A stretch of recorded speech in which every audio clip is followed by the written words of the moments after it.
अस्सलाम वालेकुम। हमारा आज का जो टॉपिक हमने स्टडी करना है वो है वेरिएशन इन मेटालिक कैरेक्टर। सबसे पहले तो इसमें हम ये देखेंगे कि मेटालिक कैरेक्टर होता क्या है।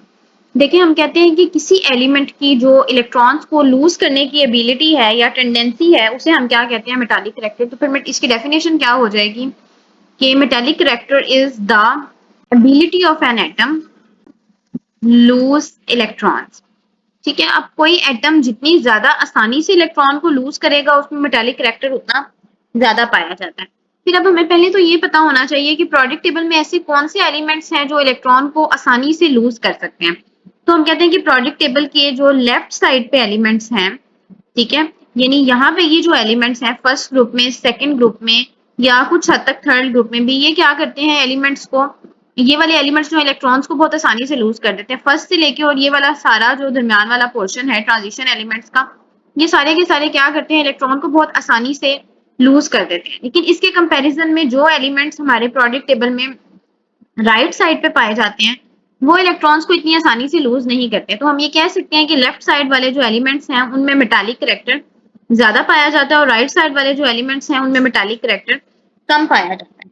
ठीक है, तो अब लेकिन क्वेश्चन ये आता है कि फिर लेफ्ट साइड वाले एलिमेंट्स इतनी आसानी से इलेक्ट्रॉन क्यों लूज कर देते हैं, उसकी क्या वजह है।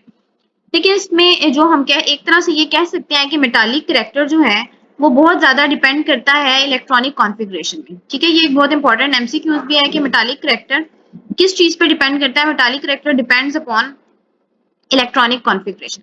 किस तरह से, देखिए, अब जो एलिमेंट्स ऐसे हैं जिनके वैलेंस शेल में 4 से कम इलेक्ट्रॉन है, ठीक है, जो एलिमेंट्स ऐसे हैं जिनके वैलेंस शेल में 4 से कम इलेक्ट्रॉन्स हैं, वो क्या टेंडेंसी रखते हैं कि वो अपना ऑक्टेट कंप्लीट करने के लिए बजाय कि वो इलेक्ट्रॉन गेन करें वो इलेक्ट्रॉन लूज करने की टेंडेंसी ज्यादा रखते हैं। मिसाल के तौर पे हम सोडियम है, सोडियम की वैलेंस शेल में 1 इलेक्ट्रॉन पाया जाता है, अब उसको अपना ऑक्टेट कंप्लीट करने के लिए 7 इलेक्ट्रॉन्स की जरूरत है। तो सोडियम की टेंडेंसी क्या होगी कि सोडियम अपना ये 1 इलेक्ट्रॉन भी लूज कर दे और एक यूनिपॉजिटिव आयन बनाते हैं। इसी तरह अगर हम सेकंड ग्रुप में देखें, मैग्नीशियम है, तो मैग्नीशियम जो है उसकी वैलेंस शेल में भी 2 इलेक्ट्रॉन्स पाए जाते हैं। तो मैग्नीशियम की टेंडेंसी भी क्या होती है कि वो अपने इन 2 इलेक्ट्रॉन्स को लूज करके पॉजिटिव आयन बना दें, ठीक है, और इस तरीके से अपने ऑक्टेट को कंप्लीट करें। इसी तरह अगर हम एल्यूमिनियम की बात करें तो एल्यूमिनियम के वैलेंस शेल में भी 3 इलेक्ट्रॉन्स हैं। तो फिर एल्यूमिनियम की भी क्या टेंडेंसी होती है कि वो अपने इन 3 इलेक्ट्रॉन्स को लूज करके पॉजिटिव आयन बनाए, ट्राई पॉजिटिव आयन।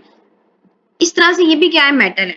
तो हम ये कह सकते हैं कि जिन ऐसे एलिमेंट्स जिनके वैलेंस शेल में 4 से कम इलेक्ट्रॉन्स हैं उनमें इलेक्ट्रॉन लूज करने की एबिलिटी ज्यादा होती है और उनमें फिर मेटालिक कैरेक्टर जो है वो ज्यादा पाया जाता है। और ये एलिमेंट्स कहाँ पे एग्जिस्ट कर रहे होते हैं, ये एलिमेंट्स प्रोडिक्ट टेबल के लेफ्ट साइड पे एग्जिस्ट कर रहे होते हैं।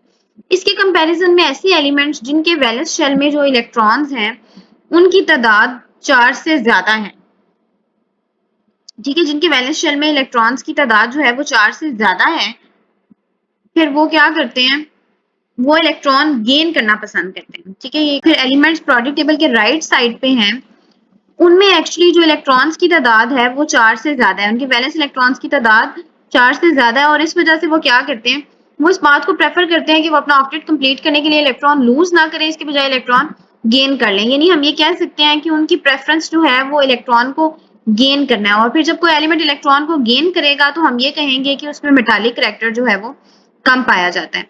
तो it is due to the distribution of electrons that the elements present on the left side exhibit high metallic character and the elements present on the right side exhibit lower metallic character। ठीक है, अब next ये question आता है कि फिर ये metallic character किस चीज पर डिपेंड करता है। क्या ग्रुप के जो सारे एलिमेंट्स हैं, यानी अगर हम यहाँ पे बात करें फर्स्ट ग्रुप की, तो क्या फर्स्ट ग्रुप के जितने एलिमेंट्स हैं, यहाँ पे हाइड्रोजन है, फिर उसके बाद लिथियम है, फिर सोडियम आ जाता है, फिर उसके बाद आ जाता है पोटाशियम, रुबीडियम, सीजियम और फ्रांसियम। क्या इन सब के सब एलिमेंट्स का मेटालिक कैरेक्टर एक जितना है? ये तो हमने कहा है कि इन सब में मेटालिक कैरेक्टर पाए जाते हैं, लेकिन क्या इन सब का मेटालिक कैरेक्टर एग्जैक्टली सिमिलर है? तो ऐसा नहीं है। इसी तरह अगर मैं कह रही हूँ कि सोडियम में भी मेटालिक कैरेक्टर है और मैग्नीशियम में भी मेटालिक कैरेक्टर है, तो क्या सोडियम और मैग्नीशियम का मेटालिक कैरेक्टर भी एक जितना है? तो ऐसा नहीं है। इट मीन्स कि मेटालिक कैरेक्टर जो है वो भी वेरी करता है। लेकिन अब क्वेश्चन आता है कि मेटालिक कैरेक्टर जो है फिर वो वेरी कैसे करता है, उसमें क्या ट्रेंड है।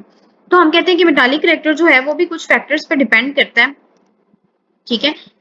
इसमें सबसे पहला फैक्टर जो हमारे पास आता है मेटालिक करैक्टर के फैक्टर्स में, वो आ जाता है साइज ऑफ एटम। देखिए हम कहते हैं अगर किसी एटम का साइज बहुत बड़ा होगा तो उसके लिए इलेक्ट्रॉन लूज करना आसान होगा।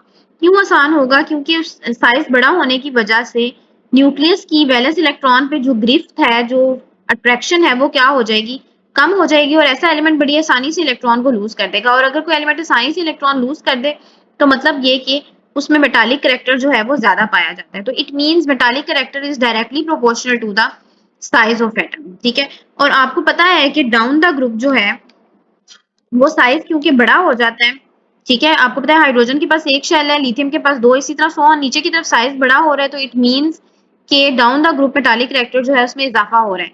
सीजियम का मेटालिक करैक्टर जो है वो लिथियम और सोडियम से बहुत ज्यादा होगा। और अगर हम फर्स्ट ग्रुप की बात करें तो इसमें सबसे ज्यादा मेटालिक करैक्टर जो है वो फिर फ्रांसियम में पाया जाएगा। ठीक है।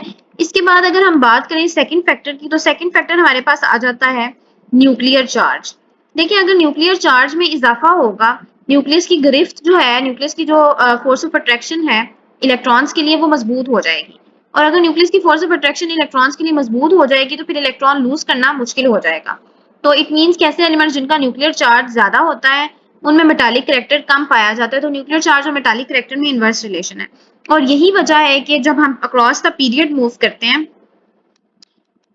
फ्रॉम लेफ्ट टू राइट तो मेटालिक करैक्टर जो है वो डिक्रीज होता है। आप देखिए सोडियम का मेटालिक करैक्टर जो है वो मैग्नीशियम से ज्यादा है। उसकी वजह क्या है? और एल्यूमिनियम से जो है वो मैग्नीशियम का ज्यादा, उसकी वजह क्या है कि सोडियम का जो न्यूक्लियर चार्ज है वो +11 है, मैग्नीशियम का न्यूक्लियर चार्ज +12 है, और एल्यूमिनियम का प्लस न्यूक्लियर चार्ज जो है वो +13 है। न्यूक्लियर चार्ज के बढ़ने की वजह से न्यूक्लियस की ग्रिप मजबूत हो जाएगी और इलेक्ट्रॉन लूज करना जो है वो मुश्किल हो जाएगा। तो फिर हम क्या कहते हैं कि ग्रुप में जो है मेटालिक करैक्टर इंक्रीज करता है और पीरियड में जो मेटालिक करैक्टर है वो डिक्रीज करता है। ग्रुप में साइज ऑफ एटम के बढ़ने की वजह से भी और दूसरा शील्डिंग इफेक्ट के ज्यादा होने की वजह से भी जो है वो मेटालिक करैक्टर इंक्रीज कर जाता है, क्योंकि जितना बड़ा साइज है उतनी ज्यादा शील्डिंग होती है। दरमियान वाले जो शेल्स हैं वो वैलेंस इलेक्ट्रॉन्स को न्यूक्लियस की फोर्स से उतना ज्यादा प्रोटेक्ट करते हैं और इस वजह से फिर वैलेंस इलेक्ट्रॉन्स को रिमूव करना हमारे लिए आसान हो जाता है। फिर हम ये भी कहते हैं कि आपने याद रखना है कि जिन एलिमेंट्स का मेटालिक करैक्टर ज्यादा होता है वो ज्यादा रिएक्टिव होते हैं। इट मींस कि अगर metallic character down the group बढ़ रहा है तो रिएक्टिविटी जो है वो भी डाउन द ग्रुप इंक्रीज हो रही है। तो फिर हम ये कह सकते हैं कि सीजियम जो है वो फार मोर रिएक्टिव है सोडियम से या फिर लिथियम से। तो यहाँ पे हमारा मेटालिक करैक्टर का जो टॉपिक है वो खत्म हो जाता है। इसके बाद एक क्विक चेक 1.6 है आपका। क्विक चेक 1.6 में जो पहला क्वेश्चन है वो पूछ रहे हैं कि illustrate how does the metallic character very in group 14। यानी ग्रुप 14 में मेटालिक करैक्टर कैसे वेरी करता है। तो आपने याद रखना है ग्रुप 14 हमारे पास कौन सा है। ग्रुप 14 में हमारे पास एलिमेंट्स आ जाते हैं कार्बन, कार्बन के नीचे है सिलिकॉन, जर्मेनियम, ठीक है, उसके बाद आ जाता है टिन और उसके बाद आ जाता है लेड। तो आपने याद रखना है कि कार्बन जो है वो तो प्योर नॉन मेटल है। ठीक है।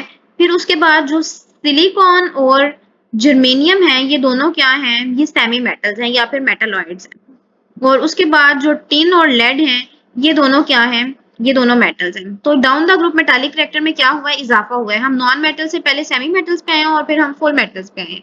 और वजह इसकी क्या है कि डाउन द ग्रुप साइज बड़ा हुआ है। इस बड़ा साइज होने की वजह से जो टिन और लेड है उनके लिए इलेक्ट्रॉन को लूज करना कंपैरेटिवली ज्यादा आसान है। तो इस वजह से ये मेटल्स हैं, लेकिन कार्बन अपना छोटा साइज होने की वजह से इलेक्ट्रॉन लूज नहीं कर सकता। तो इस वजह से ये क्या है? ये नॉन मेटल है। ठीक है।